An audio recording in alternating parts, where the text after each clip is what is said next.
Yo tout le monde, c'est Mediabord, j'espère que vous allez bien, moi ça va super. On se retrouve aujourd'hui dans un nouvel épisode de Ma Médiathèque. Ma Médiathèque, qu'est-ce que c'est? C'est votre rendez-vous mensuel où je vous parle de mes Blu-ray. Alors la dernière fois, je vous avais parlé d'une dizaine de Blu-ray, la fois d'avant sur une quinzaine de Blu-ray. Aujourd'hui, je vais revenir avec 12-13 Blu-ray assez sympathiques. Il y aura de la comédie, il y aura du film d'action, il y aura du film d'amour, il y aura un peu de tout et je vous montre ça tout de suite, c'est parti. Et le premier film dont on va parler aujourd'hui, il s'agit donc de Captain Marvel, un film avec Brie Larson et Samuel L. Jackson. Et ça raconte l'histoire donc d'un personnage, qui est donc le personnage de Kara, échoué sur Terre après une mission qui a un petit peu mal tourné, et elle va découvrir qu'en fait, elle a une espèce de double vie, qu'elle vient peut-être d'ailleurs, et qu'elle a peut-être déjà vécu sur Terre auparavant, et on va comprendre un petit peu pourquoi après. Donc en fait c'est un film qui vient faire suite juste après les films de Avengers Infinity War et avant Avengers Endgame. C'est un épisode filler, je crois qu'il est sorti juste avant Avengers Endgame et juste après Ant-Man and the Wasp. C'est un film que moi, pour ma part, j'ai apprécié, j'ai trouvé bon, je l'ai trouvé rythmé, je trouvais que Brie Larson faisait le taf, j'aime bien voir Samuel Jackson en plus jeune, je trouve que les effets spéciaux sont très bons, il n'y a rien à en redire. C'est un film dans lequel j'ai entendu et j'ai eu ce que je voulais. Je trouve que Jude Law dedans, parce qu'il y a aussi Jude Law, je vous l'ai pas dit, est plutôt bon aussi. Il est pas mauvais, il joue un rôle... alors je vous dis pas quel rôle il joue si vous ne l'avez pas vu, mais son rôle est assez intéressant également. Il y a de la comédie dans le film, pas d'amour, c'est pas une histoire d'amour et ça fait plaisir pour une fois, c'est vraiment une histoire différente. Mais en tout cas, c'est une histoire qui vaut le coup, donc Captain Marvel avec Brie Larson, Samuel Jackson et Jude Law.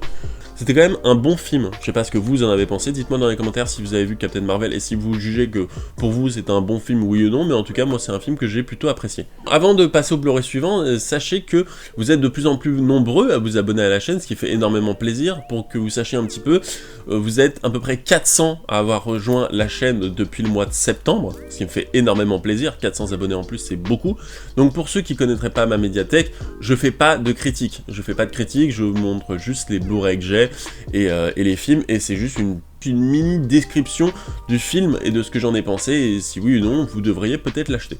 Donc on passe donc au suivant avec Adam Sandler et Drew Barrymore, qui est donc Amour et Amnésie. C'est marrant que je montre celui-ci, parce que sachez qu'en ce moment je suis en train d'écrire une vidéo sur Adam Sandler, alors je l'ai pas encore écrit là où je vous tourne cette vidéo, mais je suis en train de rechercher des informations, j'ai envie de faire une vraie vidéo sur Adam Sandler, parce que c'est un acteur que je respecte énormément, vraiment très sous-coté.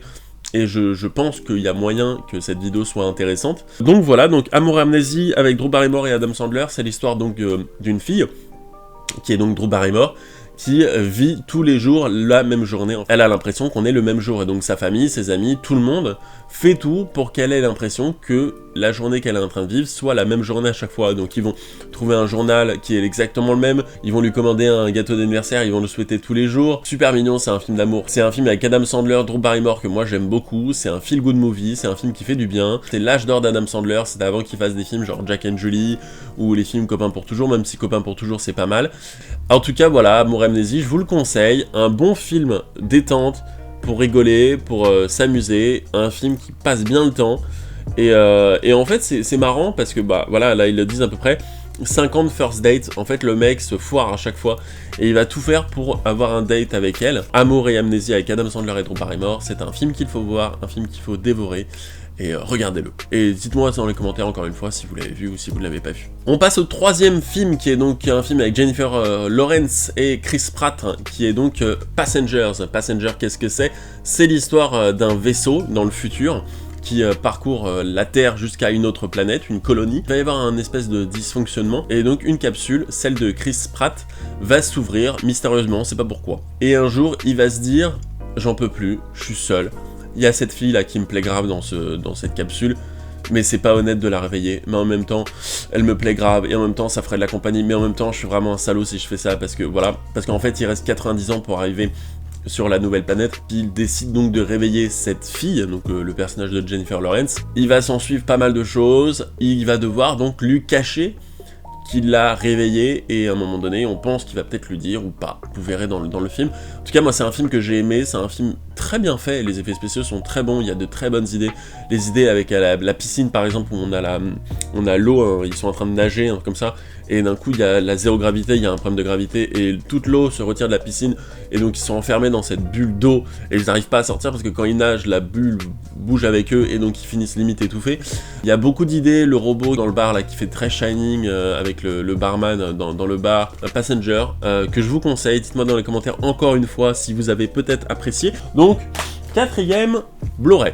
On passe maintenant à Ready Player One. Ready Player One, un film de Steven Spielberg qui raconte la réalité virtuelle au travers d'un garçon qui donc s'appelle Percival dans le monde virtuel, qui est donc l'Oasis, créé par un mec qui s'appelle donc Hallyday. Et donc il y a une espèce de tournoi d'easter egg pour essayer de retrouver 3 énigmes, 3 informations, 3 questions, 3 réponses. Celui qui réussira à déverrouiller ces énigmes aura la chance de contrôler l'Oasis et de devenir milliardaire, en plus de contrôler l'Oasis. Et donc ça va être une espèce de contre-la-montre, en même temps il va y avoir pas mal de choses, des espèces de quêtes, des espèces de jeux, des courses-poursuites, enfin pas mal de choses.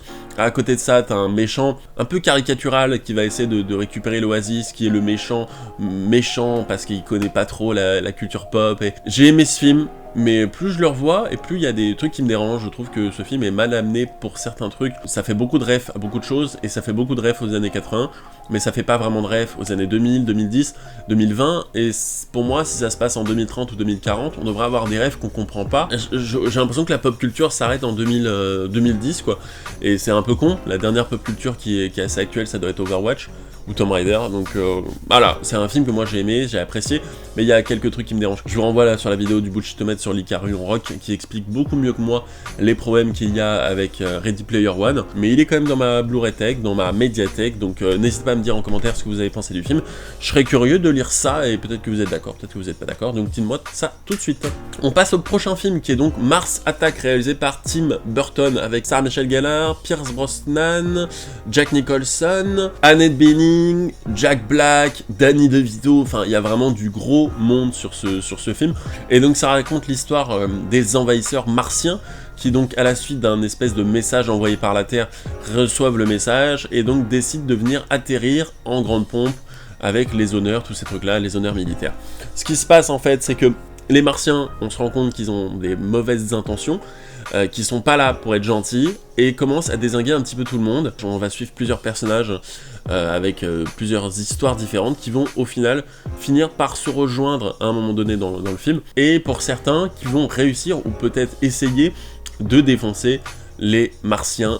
C'est un film de Tim Burton qui pour moi fait suite à Independence Day de Roland Emmerich. On avait Independence Day de Roland Emmerich qui est sorti en 94 ou 95, et un an plus tard on a eu Mars Attack. C'est un Tim Burton que moi j'apprécie beaucoup. Mars Attack, c'est un film que je vous conseille, c'est un bon film. C'est un bon film, Mars Attack, donc allez le voir si vous ne l'avez pas vu, regardez-le d'une façon ou d'une autre, achetez le Blu-ray, ça fait plaisir, ça fait vivre l'économie du Blu-ray, et dites-moi dans les commentaires, encore une fois, je vais le dire à chaque Blu-ray, dites-moi dans les commentaires ce que vous avez pensé du film, et si peut-être vous avez quelque chose à dire sur le film que peut-être je n'ai pas parlé, ou peut-être qui peut être intéressant à partager avec le reste de la communauté. On passe au prochain film, alors ça va être très court parce que je m'en rappelle très peu, il s'agit de King Kong, qui est sorti donc il y a très peu de temps, on va dire 2 ans à peu près. Alors on a plusieurs acteurs, là je vois vite fait derrière, mais on a Tom Hiddleston, Samuel Jackson, John Goodman, pas mal, on a Brie Larson et John C. Reilly. C'est intéressant parce qu'en plus on a Brie Larson et Samuel Jackson alors qu'ils étaient ensemble dans Captain America, donc je savais pas qu'ils étaient tous les deux aussi ensemble dans Kong. Encore un remake de l'histoire de King Kong. Il y a vraiment cette inspiration vraiment très années 70, guerre du Vietnam, hélico, napalm, les choppers, ce genre de film quoi. L'histoire en elle-même n'était pas super intéressante, mais j'ai trouvé, honnêtement, qu'il y avait vraiment une patte graphique, qu'il y avait vraiment une ambiance visuelle, qu'il y avait vraiment une recherche créative, et que franchement le Kong qui était abordé dedans était beaucoup plus intéressant que j'aurais pensé.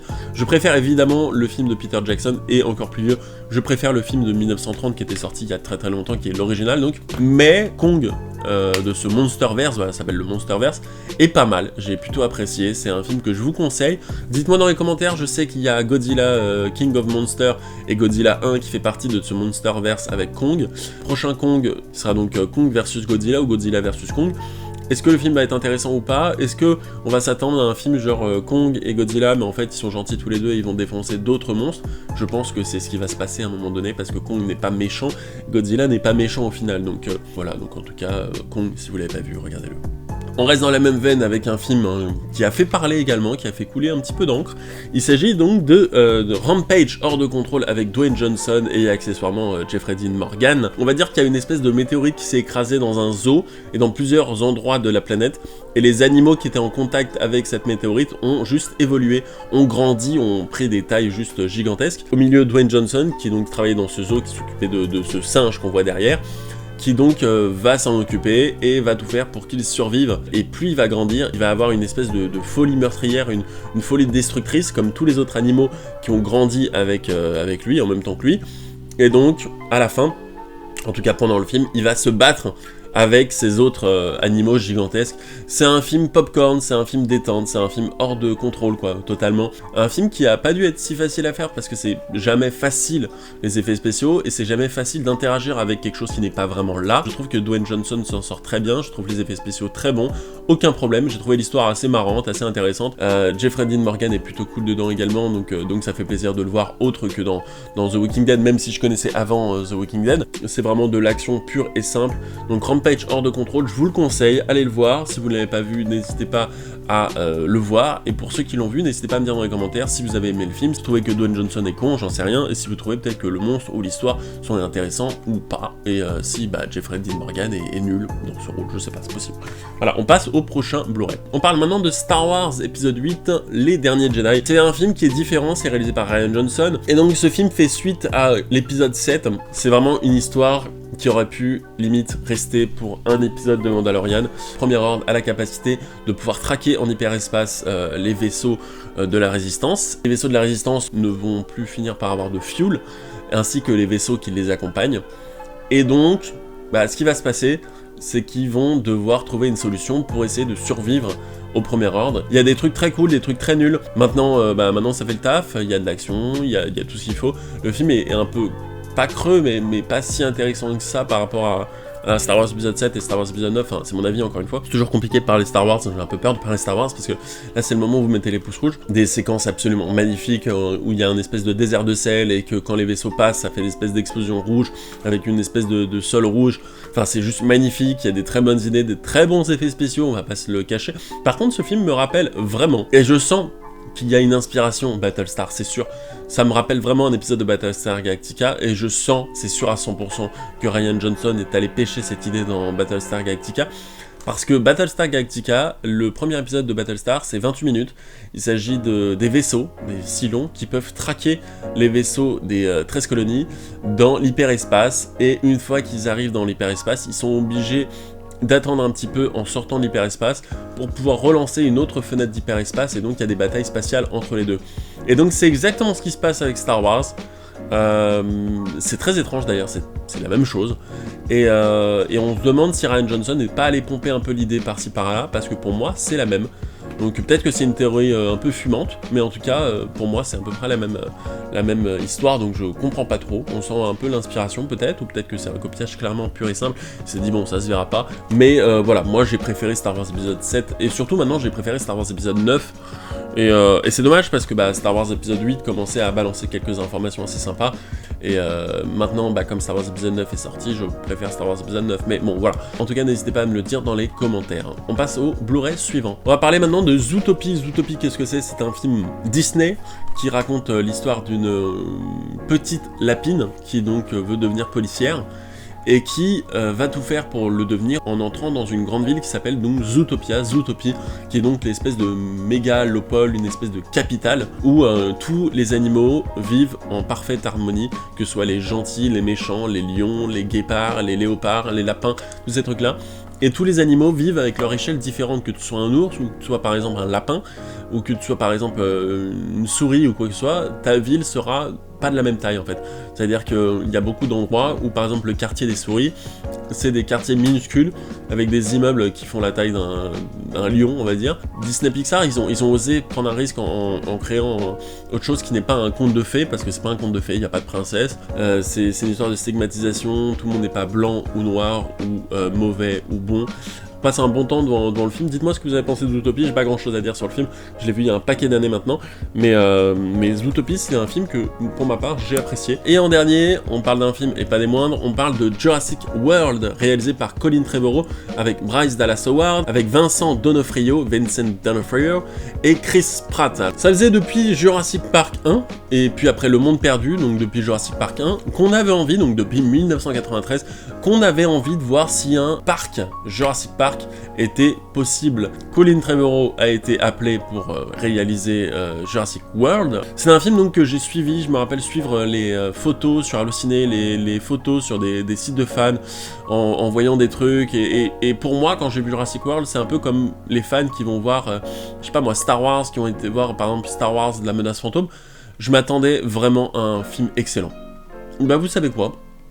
J'ai pas été déçu. J'ai adoré Jurassic World. Pour moi, Jurassic World est très très bon. Effectivement, il y a des trucs qui vont pas, c'est vrai, bon, ok. Pourquoi le personnage de Bryce Dallas Howard peut courir avec des talons? D'accord, effectivement. Elle arrive à rattraper et distancer un tyrannosaure. Oui, d'accord. Il y a des défauts. Il y a des défauts, mais tous les films ont des défauts. Je trouve qu'Omar Sy dedans joue très bien, ça me fait très plaisir parce que j'aime beaucoup Omar Sy. Et de le voir dedans, qui parle anglais, qui joue aux côtés de Vincent D'Onofrio et Chris Pratt, je trouve ça grave stylé. Ça fait donc une dizaine d'années, 20 ans que le parc est ouvert. Et donc, ce qui se passe, c'est que maintenant, ils sont un peu en galère parce qu'ils se disent, mais en fait, plus personne s'intéresse à notre parc parce que les dinosaures, maintenant, tout le monde sait ce que c'est un dinosaure. Non, on va créer notre propre espèce de dinosaure, on va créer notre propre dinosaure génétiquement modifié, qui est donc l'Indominus Rex, et évidemment ce qui va se passer, c'est que ça ne va pas se passer comme ils avaient prévu, le dinosaure va s'enfuir, va commencer à manger tout le monde, et foutre la panique à Jurassic World. C'est un film d'action, c'est un film très bien réalisé, c'est un film très bon, c'est un film popcorn, mais pas du genre tu poses ton cerveau sur le côté, parce qu'il y a des vraies réflexions sur beaucoup de choses. Je le trouve incroyablement bien fait, je suis absolument pas objectif avec ce film, mais totalement subjectif. C'est un film que j'ai adoré, qui s'est fait un peu déchiré par les gens pour beaucoup de choses que je ne comprends pas au final vraiment. N'hésitez pas à me dire dans les commentaires parce que moi je comprends pas parfaitement. La scène avec les Raptors et Chris Pratt, Owen, où il est en moto avec les Raptors est juste mais tellement badass et tellement cool que j'en ai eu des frissons. Donc forcément c'est un film que les fans ont eu en fait. On voulait voir le parc ouvert, on l'a eu. Je vous le conseille énormément, Jurassic World. Effectivement, ce n'est pas Jurassic Park 1, c'est vrai, ok? Il n'y aura jamais mieux que Jurassic Park 1. Le Monde Perdu pour moi est exceptionnel. Limite pour dire, je préfère Le Monde Perdu à Jurassic World parce que Le Monde Perdu c'est mon film ex-aequo avec Jurassic Park. Jurassic Park 3 n'existe pas, clairement, non, Jurassic Park 3 n'existe pas. Donc voilà, dites-moi dans les commentaires ce que vous avez pensé de ce film, donc Jurassic World. Et voilà, c'est la fin de cette vidéo, j'espère que vous avez apprécié. Voilà tous les Blu-ray dont on a parlé pendant cette petite vidéo. Il en reste encore et encore et encore. Il y a de quoi faire peut-être 10 émissions de ma Blu-ray Tech, de ma médiathèque. N'hésitez pas à me dire dans les commentaires si vous voulez une autre émission, peut-être l'épisode numéro 4. Je sais que vous appréciez bien ce genre de vidéo, donc n'hésitez pas à vous abonner, n'hésitez pas à partager la vidéo. N'hésitez pas aussi à mettre un petit pouce bleu, c'est comme ça que je sais que vous soutenez mon contenu. N'hésitez pas encore une fois, vous êtes de plus en plus nombreux également à le faire, à me suivre sur les réseaux sociaux. C'était Mediavore, je vous dis à plus dans une prochaine vidéo. Ouais, bon, ok. Ciao.